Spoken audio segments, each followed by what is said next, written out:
जय दश माता व्रत कथा पांचवी। एक राजा की दो रानियां थी। रानी की प्यारी रानी को लक्ष्मी कहा जाता था। दूसरी रानी को रानी होने पर भी कुलक्ष्मी कहा जाता था। एक दिन लक्ष्मी रानी क्रोध होकर लकड़ी का पट्टा से मलिन कपड़े पहनकर क्रोध भवन में जा बैठी। राजा ने लक्ष्मी से पूछा, तुम को भवन में क्यों पड़ी हो? तुम क्या चाहती हो? रानी बोली, कुलक्ष्मी को देश निकाला दिया जाए। कुलक्ष्मी रानी की इसलिए उसे निकाल देने के साथ बदनामी होने का डर था, इसलिए रानी को पियर छोड़कर कराने की बात सोची गई। राजा ने पटरानी को एक रथ में बिठाया, स्वयं घोड़े पर चढ़कर रथ के साथ चलने लगा। एक बियर जंगल में पहुंचकर राजा ने रथ को रुकवाया। पालकी ढोने वाले ने वहां से हट जाने को कहा। राजा रानी को उस जंगल में छोड़कर घोड़े पे सवार होकर अपने महल में आया। कुलक्ष्मी की बाट जोते रात बीत गई। रानी को प्यास लगी। वह रथ को उतर कर पत्नी की पानी की तलाश में चल दी। रानी ने आसपास पानी खोजा, परंतु उसे कोई जल समूह नहीं दिखाई दिया। रानी ने एक सारस के घोड़े को एक तरफ आते देखा। रानी कुलक्ष्मी सारस के घोड़े से पीछे चल दी। चलते चलते वह एक नदी के किनारे पहुंच गई। रानी ने सोचा, आदि से निर्जन होकर उसी नदी में स्नान किया और जल पीकर अपनी प्यास बुझाई। उस समय कुछ अन्य स्त्रियां भी स्नान कर रही थी। स्नान करने के बाद उस स्त्रियों ने दशा माता का डोरा लिया। उनके पास एक डोरा बच गया। उन्होंने रानी को डोरा लेने का अनुरोध किया। रानी ने डोरा लेकर अपने रथ में आकर बैठ गई। दशा माता ने रानी की परीक्षा लेने के लिए एक बुढ़िया का वेश धारण करके उसके रथ के पास आई। वह रानी से बोली, हे बेटी, तुम यहाँ बैठकर क्या कर रहे हो? रानी ने बुढ़िया से कहा, पहले तुम बताओ, तुम कौन हो? बुढ़िया ने उत्तर दिया, मैं तुम्हारी मौसी की रानी के उसके गले लगाकर रोने के लगी। उसने अपनी विपदा बड़ी और सारी कहानी बुढ़िया को बता दी। उस अंत में रानी ने बुढ़िया से कहा, मुझे केवल तुम्हारा ही सहारा है, मेरी देख रक्षा करो। दशा माता की कृपा से उसी जगह माया का शहर बन गया। रानी को भाई भाभी आदि सब मायका वहाँ प्रकट हो गए। रानी ने अपने पियर के साथ मिलकर 9 दिन दशा माता की कथा कहानियाँ सुनी। 10वें दिन डोरे की पूजा होनी थी।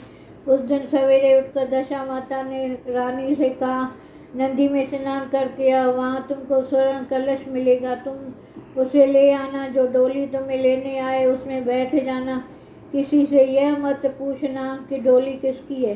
रानी के नदी में स्नान किया। वह स्नान करके बाहर निकली तो उसे 2 स्वर्ण के कलश नदी के किनारे पर रखे मिले। उन्हीं के पास रेशमी वस्त्र रखे थे। उन वस्त्रों को रानी ने पहन लिया। वहाँ चलने को तैयार हुई तो उस डोली आते दिखाई थी। वह डोली में बैठ गई। उसने अपने घर पहुँच गई। घर पहुँचकर उसने माया का परिवार के सब महिलाएं दशा माता के डोरे की पूजा की, सुहागनों के भोजन कराया। इसके बाद उनका पारण किया। अब रानी अपने पियर में आनंद पूर्वक सबसे साथ मिलकर रहने लगी। इधर कुछ समय बाद राजा को रानी की कुलक्ष्मी का ध्यान आया। राजा ने विचार किया, जिस दिन से वह रानी के जंगल में छोड़ के आया है तब से उसका कोई समाचार नहीं मिला। चलकर देखना चाहिए कि रानी कुलक्ष्मी का क्या हाल है। मंत्रियों ने राजा को समझाया, अब रानी से मिलना आपके लिए ठीक नहीं है, परंतु राजा ने मंत्रियों की बात पर कोई ध्यान नहीं दिया। वह घोड़े पर सवार होकर उसी स्थान पर पहुंचा जहाँ रानी को शोर आया था। राजा को देखकर बड़े आश्चर्य हुआ कि यहाँ तो सादा सामान्य था, परंतु अब यहाँ तक रमणीक बस्ती बनी हुई है। राजा ने लोगों से पूछा, यह कौन सी नगरी है? लोगों ने उसे बताया कि कुलक्ष्मी का नगर है। अब तो राजा को आश्चर्य का ठिकाना न रहा। वह बार बार सोच रहा था, क्या यह नगर मेरी पटरानी कुलक्ष्मी के द्वारा बसाया नगर है? राजा ने कुलक्ष्मी के महल के पास जाकर सूचना भिजवाई कि उसको आते देख राजा मिलना चाहते हैं। रानी ने राजा को पहचान कर मिलने से मना कर दिया, परंतु मौसी ने उसे समझाया था, हिंदुओं में जो पति परमेश्वर माना जाता है, तुम यही उच्चर है, तुम यथाशक्ति उनका आदर सत्कार करो। मौसी के कहने पर रानी कुलक्ष्मी ने राजा को महल में बुलवाया। दोपहर के राजा को भोजन पर बुलाया गया। राजा के साथ नाई भी था। राजा रानी और नाई को भोजन कराने लगी। पहली बार रानी ने नाई के पत्थर पर भोजन परोसा तो नाई ने रानी के पैर पर कर एक छिट्टा लगाया।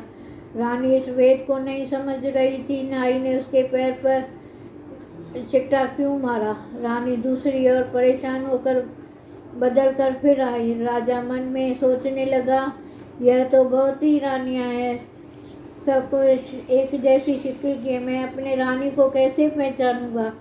डोरे आकर राजा के एक नाई ने कहा, यहाँ तो कई रानियां हैं, मैं अपनी रानी को कैसे पहचानूं। नाई बड़ा चतुर था। वह बोला, रानी को एक ही परंतु परलोक पोशाक बदल बदल कर हमारे सामने आ रही है। राजा ने नाई से पूछा, तुम्हें कैसा पता चला कि रानी एक ही है। नाई बोला कि मैंने उसके एक रायते में छिट्टा मारा था। वह 3 बार कपड़े बदल कर हमारे सामने आई, परंतु वह छिट्टा उसके पैर पर तीनों बार ही लगा था। अगले दिन रानी ने राजा को अपने महल में बुलवाया। राजा को अपनी मेज पर बिठाकर खाने के लिए पैन का बीरा दिया। पान खाकर राजा पलंग पर लेट गया। रानी उसके पैर दबाने लगी। राजा ने रानी को अपने किए के लिए क्षमा मांगी और रानी को अपनी राजधानी में चलने को कहा। रानी ने कहा, आप मुझे किस मुंह से चलने के लिए कह रहे हो? आप तो मुझे जंगल में अकेला छोड़कर आए थे, अब तो दूसरी रानी के कहने पर आकर मेरी परित्याग कर चुके थे।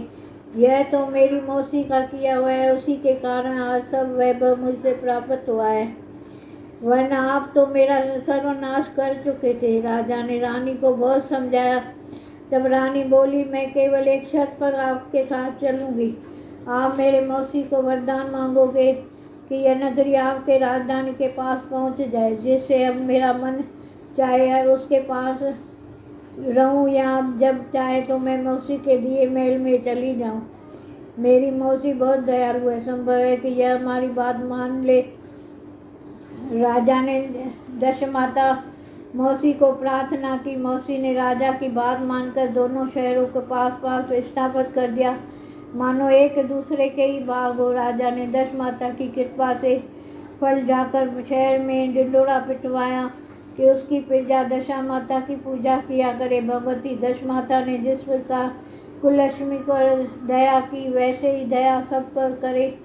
जय दशमाता की जय।